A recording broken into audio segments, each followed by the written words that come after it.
অনেকদিন ধরেই জাতীয় দলে নেই সাকিব আল হাসান। আন্তর্জাতিক টি-20 থেকে আগেই বিদায় নিয়েছেন, তবে ক্রিকেটকে এখনো বিদায় বলার সময় আসেনি, এমনটাই জানালেন এই বিশ্বসেরা অলরাউন্ডার।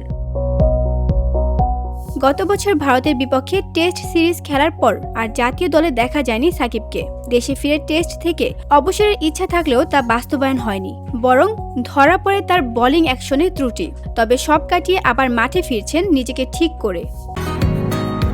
বসুন্ধরা, উত্তরা, বনশ্রী, কুড়িল ও বাড্ডা সহ রাজধানীর বিভিন্ন স্থানে অভিজাত ও অত্যাধুনিক মানের ফ্ল্যাট কেনার এক নির্ভরযোগ্য প্রতিষ্ঠান প্লেজেন্ট প্রপার্টিজ লিমিটেড।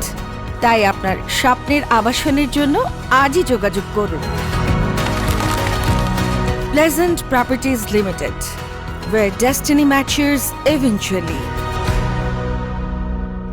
সম্প্রতি পাকিস্তান সুপার লিগে খেলার পর এবার গ্লোবাল সুপার লিগে ব্যস্ত সময় পার করছেন সাকিব। প্রথম ম্যাচে দুর্দান্ত পারফর্ম করলেও পরের দুই ম্যাচে ছন্দ ফিরাতে পারেননি।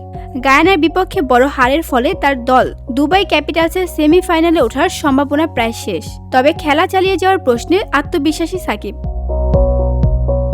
ম্যাচের আগে সাকিব বলেন, সম্ভবত খেলাটির প্রতি ভালোবাসার জন্যই খেলছি। অনূর্ধ্ব-15, অনূর্ধ্ব-19 খেলার সময় যেমন ভালোবাসতাম, এখনও তেমনই উপভোগ করি। যতদিন উপভোগ করব ততদিন খেলে যাব।